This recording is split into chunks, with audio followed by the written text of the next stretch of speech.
তাহলে মন্ত্রী সব কাজ ঠিকঠাক ভাবে করে এসেছো, তাই তো?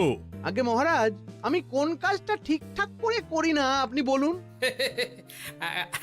আমি শুধু আপনাকে ওই কোষাগার থেকে মোহর সরানোর কাজটাই খুব ভালোভাবে করতে দেখেছি মন্ত্রী মশাই। আর বাকি সব কাজে তো আপনি লবডঙ্কা। গোপাল, মুখ সামলে কথা বলো, হ্যাঁ? বেশি বাড়াবাড়ি করো না। কি বলতে চাইছেন মন্ত্রী মশাই? বাড়াবাড়ি করলে মারামারি হয়ে যাবে? আচ্ছা, হয়েছে হয়েছে, অনেক হয়েছে, সকলে এইবারে থামো। ঝগড়াঝাটি বন্ধ হোক, এমনিতেই খুব গরম। বলছি কি, যা গরম পড়েছে এইখানে তো থাকাটাই দায় হয়ে যাচ্ছে। উফ, আর যে পেরে উঠছি না। মনে হয় আপাতত এখান থেকে কদিনের জন্য। মহারাজ, বাইরে রাজ্যের প্রজারা জড়ো হয়েছে, সকলে মিলে বিক্ষোভ করছে। একবার শিগগির আসুন মহারাজ, নইলে সাংঘাতিক কিছু একটা ঘটে যাবে।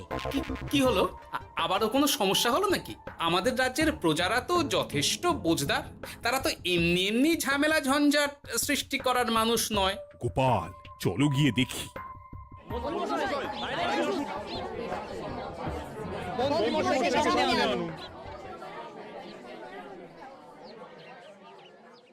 কি ব্যাপার, তোমাদের কি সমস্যা হয়েছে? এইভাবে বিক্ষোভ করছো কেন? মহারাজ, মন্ত্রী মশাইকে সামনে আনুন, তারপর বলছি কি হয়েছে না হয়েছে। সেরেছে।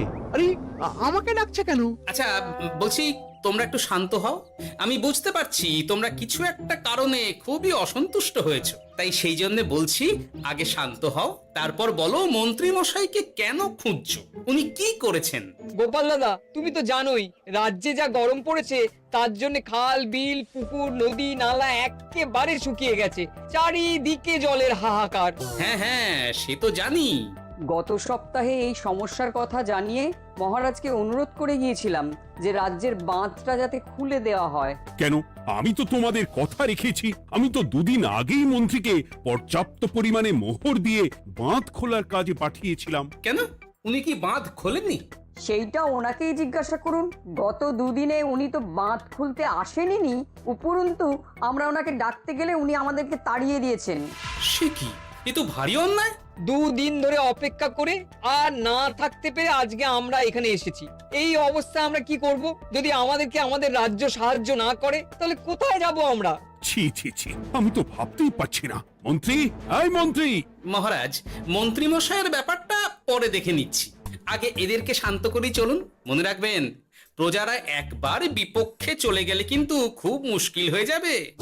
শোনো সকলে, তোমরা আজকের দিনটা একটু কষ্ট করো। আমি কথা দিচ্ছি, কাল সকাল হলেই বাঁধ খোলার ব্যবস্থা করব, ঠিক আছে? ঠিক কথা বলেছো তো গোপাল দাদা। দাদা বলে যখন ডাকো, তখন দেখো এই দাদা তার ভাইদের কিছুতেই নিরাশ করবে না। শুধু আজকের দিনটা একটু চেয়ে নিচ্ছি, ব্যাস। ঠিক আছে, আজকে আমরা চলে যাচ্ছি, কিন্তু কালকে কিছু না হলেই। কোনো কিন্তুরই জায়গায় নেই পুঁটির বাবা।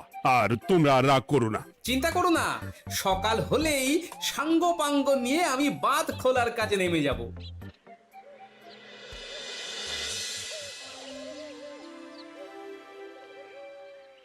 ছি ছি মন্ত্রী, তুমি এইভাবে আমায় মিথ্যে বললে? ভাবতেই পারছি না কি দরকার ছিল আমায় মিথ্যে আশ্বাস দিয়ে প্রজাদের সামনে নাক কান কাটার। মুখে কুলুপ কেন? উত্তর দাও। না, মানে আমার শরীরটা ঠিক ভালো ছিল না, তাই বাড়ি থেকে বেরোতে পারিনি। বলছি কি, শরীর খারাপ থাকলে রাজসভায় খবর দিতে পারতেন, আমরা কেউ দায়িত্বটা পালন করতাম। কি আছে? সমস্ত মোহরগুলো একস্থ করে ঘাপটি মারলেন ঘরে। ছি ছি, জানাই আপনাকে ধিক্কার। সকলে মিলে করো প্রতিবাদের চিৎকার। মন্ত্রী মশাই, ছি ছি ছি ছি ছি ছি।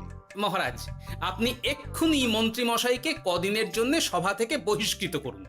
সে তো করবই, তবে তার আগে আমি চাই কালকে যখন বাঁধ খুলতে তোমরা নামবে, তখন সেই কাজে কোনো লোক নিয়োগ না করে মন্ত্রীকেই বাঁধ খুলতে নামাবে। মহারাজ, এ কেমন বিচার আপনার? আমি না রাজ্যের মন্ত্রী। মন্ত্রী না ষড়যন্ত্রী। মন্ত্রী মশাই, তাহলে কালকের জন্য প্রস্তুত থাকুন। মহারাজের বাঁধ খোলার জন্য সকল মোহর তো আগেই আত্মসাৎ করেছেন, এবার শুধু কাজে নেমে পড়বেন, কেমন?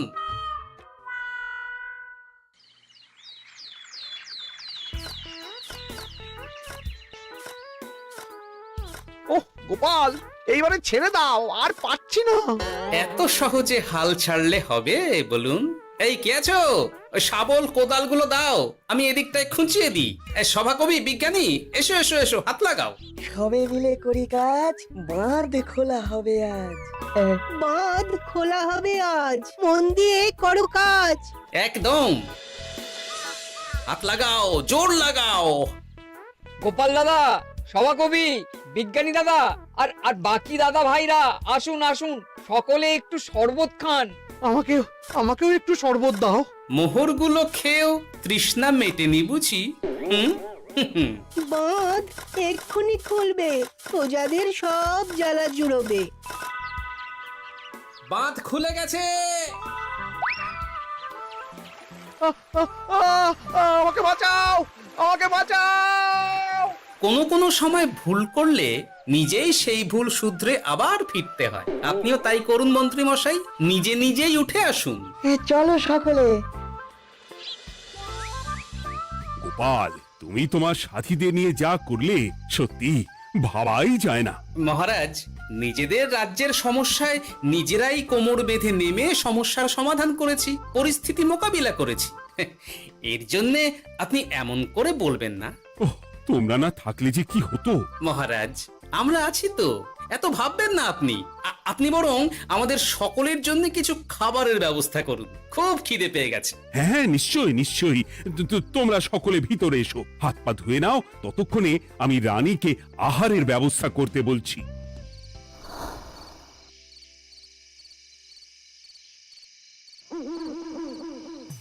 ওমা গো, ওমা বাঁচাও, কি শরীর খারাপ তাই না লাগছে গো। একে গিন্নি, বাবারে, কি হয়েছেটা কি? ও, তুমি এইভাবে এখানে শুয়ে কাতরাচ্ছ কেন? বলি তুমি এসেছো? হ্যাঁ, এই তো আমি চলে এসেছি। কি হয়েছে গিন্নি? তোমার কোথায় কষ্ট হচ্ছে? গরমে হাঁসফাঁস করছি গো, পারছি না। রান্না করতে গিয়ে খুব বাজে অবস্থা হয়ে গেছে গো, এই থেকে এইখানে পড়ে পড়ে গড়াচ্ছি। ঠিক আছে, আজ আর রান্না করতে হবে না গিন্নি, আমি রাজবাড়ি থেকে খেয়ে এসেছি। বাহ, নিজে খেয়ে এসেছো বলে আর রান্না করতে হবে না বলে দিলে? এদিকে রাত্রে আমি খাবো কি সে খেয়াল আছে? হ্যাঁ হ্যাঁ, খেয়াল আছে, খেয়াল আছে। যাও, আমার জন্য রান্না চাপাও আর একটু জল দাও। দেখো, এত গরম পড়ে কৃষ্ণনগরের অবস্থা শোচনীয় হয়ে গেছে। বয়স্ক লোকেরা কোনো কাজই করতে পারছে না। সত্যি তো, এই গরমে রান্না করাটা খুবই কঠিন গিন্নি। কি বললে? আমি বয়স্ক লোক? আমার বয়স হয়ে গেছে, তাহলে নিজে কি? এই না না গিন্নি, আমি তোমায় কিছু বলিনি। আমি গোটা কৃষ্ণনগরের সাধারণ বয়স্কাদের উদ্দেশ্যেই কথাটা বললাম। তোমার তো বয়স হয়েছে বলে মনেই হয় না গিন্নি। ও তাই বলো?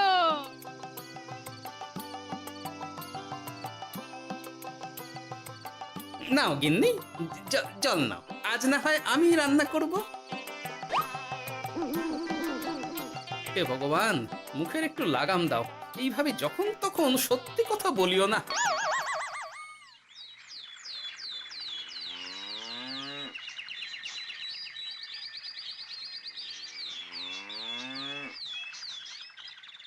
গোপাল দাদা, ও গোপাল দাদা, একবারটি বাইরে এসো। মহারাজ জরুরি তলব করেছেন। আবার কি হলো? গোপাল দাদা, গিন্নি, একবার ও বাইরে গোপাল গিয়ে দাদা। দেখে আসি বুঝলে, পেয়াদা এসে অনেকক্ষণ থেকে ডাকছে।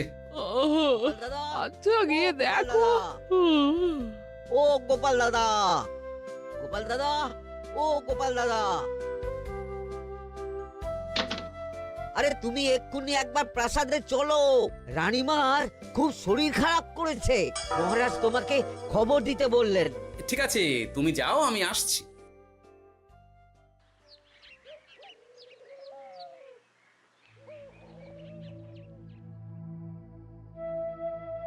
গোপাল, কি হবে বলো তো? রানী তো দুমদাম করে ব্যারামে পড়ে না। মহারাজ, ভয় পাবেন না, আমরা আছি তো।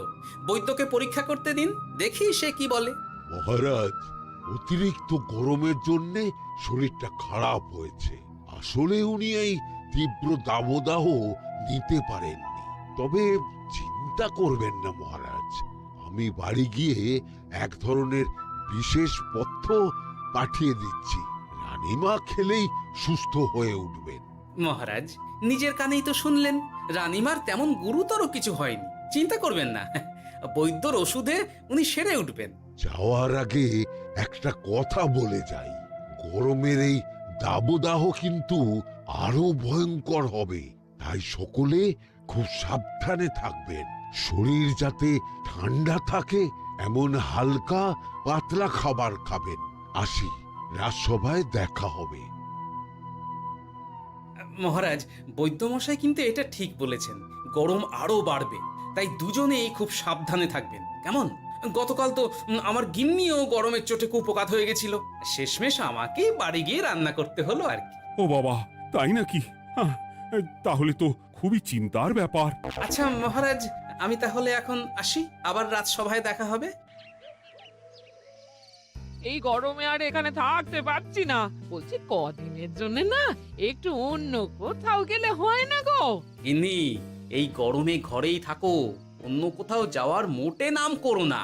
বাইরে বেরোতে গিয়ে যদি কোনোভাবে গরম হাওয়া শরীরে লেগে যায় তাহলে বিপত্তির আর শেষ থাকবে না গিন্নি। কিন্তু এখানেও তো যা গরম পড়েছে, পচে গলে মরে যাই আর কি। উফ গিন্নি, দয়া করে এইসব বাজে কথা বলা বন্ধ করো তো, আমার আয়ুর থেকেও তোমার আয়ু দীর্ঘ হোক। বাহ, তুমি এসব কথা কোথা থেকে শিখলে গো? হুম? এই তো তোমার থেকে আর কি। গোপাল, গোপাল, রাজ্যের অবস্থা খুবই বেহাল। এই সবই আমাদের পোড়া কপাল। আরে সভা কবি, কি হয়েছে? তোমাকে দেখে তো মনে হচ্ছে তুমি কিছু... বিজ্ঞানী মহারাজ দুজনেই অজ্ঞান, ঘটি ঘটি জল ঢেলেও ফেরাতে পারেনি তাদের জ্ঞান। কি বলছো কি? তা তুমি এই ব্যাপারটা জানলে কি করে? গিয়েছিলাম একটু আগে বিজ্ঞানীর বাড়ি, গিয়ে দেখি লোকজনের ভিড় সারি সারি। সে কি? শুনলাম মহারাজ তাকে কিছু বলতে এসেছিলেন, তারপরে দুজনে বাইরে বেরিয়ে আসতেই অজ্ঞান হয়ে গেলেন। মহারাজ বিজ্ঞানীর বাড়ি গিয়েছিলেন, তাও আবার রানীমাকে ছেড়ে? রাজবৈদ্য কত করে বললেন এই সময় যখন তখন ঘরের বাইরে বেরোবেন না, কে শোনে কার কথা? আমার মনে হয় মহারাজ তেমন কোনো গুরুত্বপূর্ণ কিছু কথা বলতেই বিজ্ঞানীর বাড়ি গিয়েছিলেন। গরম কমানোর উপায় আলোচনা করতে হয় তো গিয়েছিলেন। আমাদের মহারাজ তো নিজের চোখেই দেখেছেন এই তীব্র গরমের চোটে রাজ্যের কি অবস্থা, কি অবস্থা। ঠিক বলেছো গিন্নি, আমার এই কথাটা তো মাথাতেই আসেনি। ধন্যবাদ গিন্নি, অসংখ্য ধন্যবাদ তোমায়। আমায় পরে ধন্যবাদ জানিও। হ্যাঁ, এখন আর দেরি না করে বৈদ্য মশাইকে সঙ্গে নিয়ে বিজ্ঞানী মশাইয়ের বাড়ি যাও। হ্যাঁ,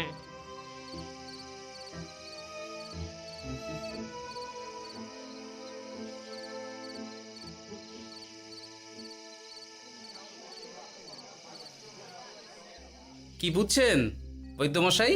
খুব একটা ভালো কিছু বুঝছি না গোপাল। দেখো, সত্যি বলতে ওই কৃষ্ণনগরের অবস্থা খুবই বাজে, তাই এখানকার মানুষেরা একে একে অসুস্থ হয়ে পড়ছে। বাইরের অবস্থাটাও তো ভালো নয়, বুঝতেই পারছো। এখন সান্ধ্যকালীন হাওয়াতেও গরমের তাত রয়েছে। দেখুন, রাজ্যের যা অবস্থা তাতে যদি রাজ্যের মাথা থেকে সমস্ত প্রশাসনিক প্রধানরাই অসুস্থ হয়ে পড়েন তাহলে তো ভীষণ বিপদ।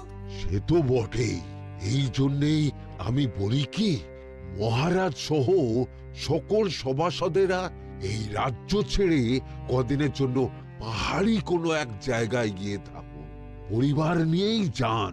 দেখুন, আগে নিজেরা বাঁচলে তবে তো রাজ্যবাসীকে ভালো রাখতে পারবেন, তাই না?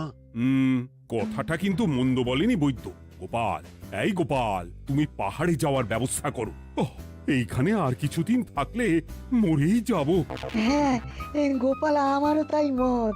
এক্ষুনি যা শরীরে ক্লান্তি এসেছে, আর কদিন এইখানে থাকলে মরেই যাব।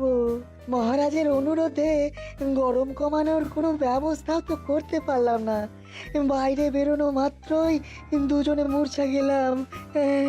বাবা, ঠিক আছে, বুঝেছি। মহারাজ, আপনি আর এই ব্যাপারটা নিয়ে বেশি ভাববেন না। বিজ্ঞানী, তুমিও আর বেশি কথা বলো না। আমি পাহাড়ে যাওয়ার ব্যবস্থা করছি। আমরা রাজসভা সকলে সব পরিবারে যাব। অনেক কাজ হয়েছে, এখন কিছুদিন আমাদের বিশ্রাম দরকার।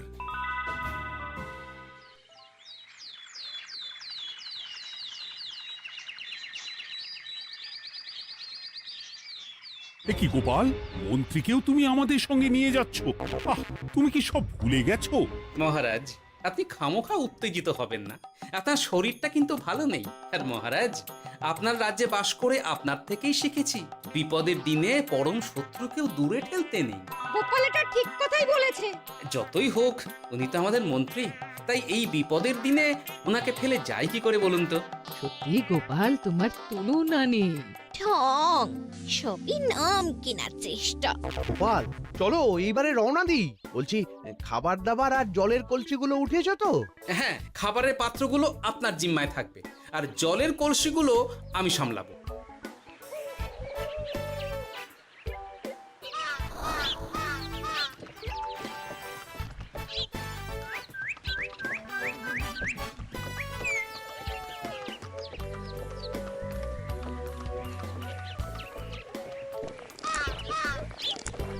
কি গো, তুমি খাবার ছেড়ে শুধুই জল খাচ্ছ? ওদিকে মন্ত্রী মশাই যে সব খাবার একাই সাবার করে দিলেন। না ভালোই তো, থাক না। এরপরে বড় বাইরে যেতে হলে বুঝবে। আমি তো ওই জন্যই নিজের জিম্মায় শুধুমাত্র জল নিয়েছি। দেখো, জল খেলে ছোট বাইরে যাওয়ার দরকার হলে চলে যেতে পারবো, কিন্তু বড় বাইরে যাওয়ার দরকার হলে তো যেখানে সেখানে যেতে পারবো না। তাই জলই সই। কিন্তু সবার জল যদি তুমি একাই শেষ করে দিলে, তাহলে এই রে, এটা তো ঠিক বলেছো গিন্নি। পথে ঘাটে কোনো পানীয় জলের পুকুর বা কুয়ো দেখলে জল ভরে নিতে হবে, বুঝলে?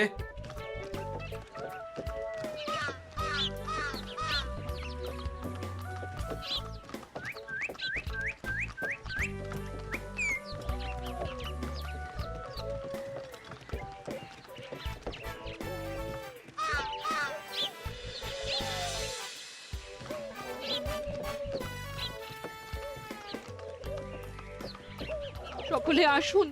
দেখুন দেখুন, মহারাজ আবার মূর্ছা গিয়েছেন। আসুন। সে কি, কৃষ্ণনগর পেরিয়ে এসেছি, এখন এই অচেনা অজানা জায়গায় এসে মূর্ছা গেলেন? গিনি, চলো তো শিগগির গিয়ে দেখি। কেউ ঘাবড়াবেন না, মহারাজের শরীরটা আসলে খুব দুর্বল ছিল তো, তাই মূর্ছা গিয়েছেন। তবে চিন্তার কিছু নেই, আমি এক ধরনের পথ্য দিচ্ছি, এটা খেলেই উনি আবার সুস্থ হয়ে যাবেন। ঠিক আছে বৈদ্য মশাই, আপনি তাহলে যত তাড়াতাড়ি সম্ভব পথ্যটা তৈরি করুন। হ্যাঁ, আমার এই পথ্যটা তৈরি করার জন্য একটু জলের প্রয়োজন। একটু জলের ব্যবস্থা করুন তো। এ মা, বলি গাড়িতে যে এক ফোঁটাও জল নেই গো, কি হবে? এই গোপাল, তুমি একাই সব জল খেয়ে বসে আছো? হ্যাঁ গোপাল, এখন এসব বাদ দাও, চলো একটু জলের ব্যবস্থা করি। হ্যাঁ, খানাখন্দ, খাল, বিল, নদী, সমুদ্র, যেখান থেকে পারো জল নিয়ে এসো। জল ছাড়া এই পথ্য বানানো অসম্ভব। গোপাল, এ কি করা যায় বলো? দাঁড়াও, আমি একটু ছোট বাইরে থেকে ঘুরে আসছি। হ্যাঁ, খুব জোরে বেগ আসছে, ত্যাগ না করতে পারলে বুদ্ধি খুলবে না।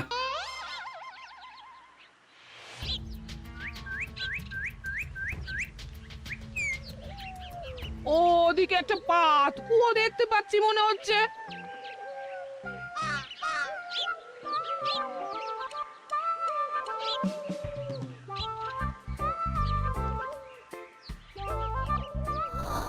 জল কোথা থেকে পাবো? তবে কি জলের অভাবে আজকে মহারাজ সুস্থ হতে পারবেন না? রানীমা, ব্যাকুল হবেন না, আমি আমি আছি তো। আমি থাকতে কিচ্ছু অঘটন ঘটবে না। সকলে শুনুন, বিশেষত মহিলাদের বলছি, আপনারা সকলে নিজেদের কাছে যত শাড়ি আছে সেই প্রত্যেকটা শাড়ি আমাকে দিন। আমি শাড়ি জুড়ে জুড়ে লম্বা রশ্মি বানাবো, তারপর সেই রশ্মিতে বালতি ঝুলিয়ে জল তুলব। দয়া করে কেউ দেরি করবেন না।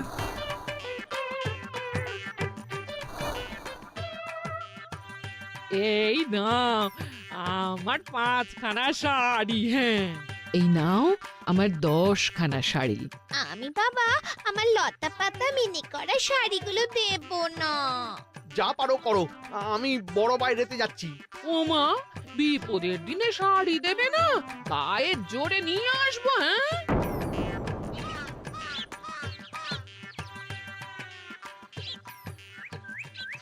এ বাবা, এখনো কিছুটা কাপড় লাগবে তো।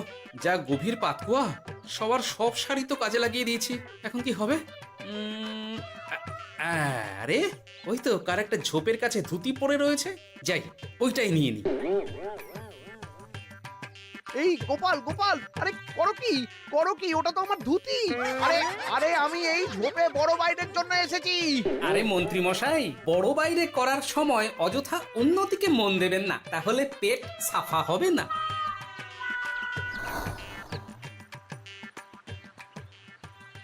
গোপাল, তুমি ছিলে বলে এই যাত্রাতে রক্ষা পেলাম।